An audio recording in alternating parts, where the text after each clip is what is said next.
श्री दुर्गा सप्तशती चतुर्थोऽध्यायः। अथ चतुर्थोऽध्यायः। ॐ ऋषिरुवाच शक्रादयः सुरगणा निहतेति वीर्ये तस्मिन् दुरात्मनि सुरारिबले च देव्या। शक्रादयः सुरगणा निहतेति वीर्ये तस्मिन् दुरात्मनि सुरारिबले च देव्या। तान् तुष्टुवुः प्रणतिनम्रशिरोधरां सा वाग्भिः प्रहर्षपुलकोद्गमचारुदेहाः। तान् तुष्टुवुः प्रणतिनम्रशिरोधरां सा वाग्भिः प्रहर्षपुलकोद्गमचारुदेहाः। देव्या यया ततमिदं जगदात्मशक्त्या निःशेषदेवगणशक्ति समूहमूर्त्या। देव्या यया ततमिदं जगदात्मशक्त्या निःशेषदेवगणशक्ति समूहमूर्त्या। तामम्बिकामखिलदेवमहर्षिपूज्यां भक्त्या नता स्म विदधातु शुभानि सा नः।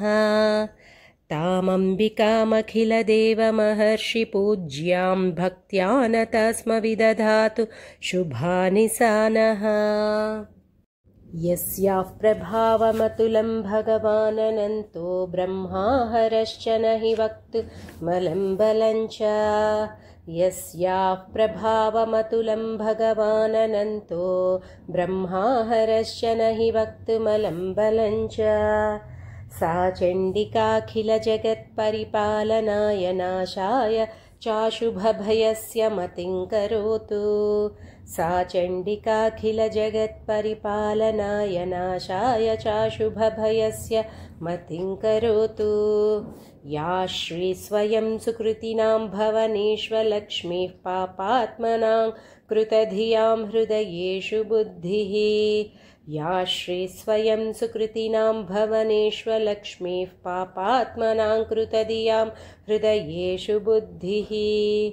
श्रद्धा सताङ्कुलजनप्रभवस्य लज्जा तां त्वान्नता स्म परिपालय देवि विश्वम्।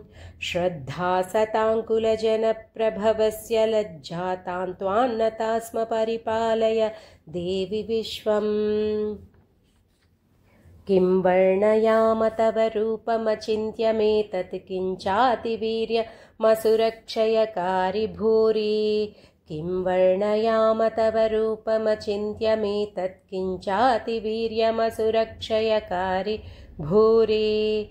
किञ्चाहवेषु चरितानि तवातियानि सर्वेषु देव्य सुरदेवगणादिकेषु।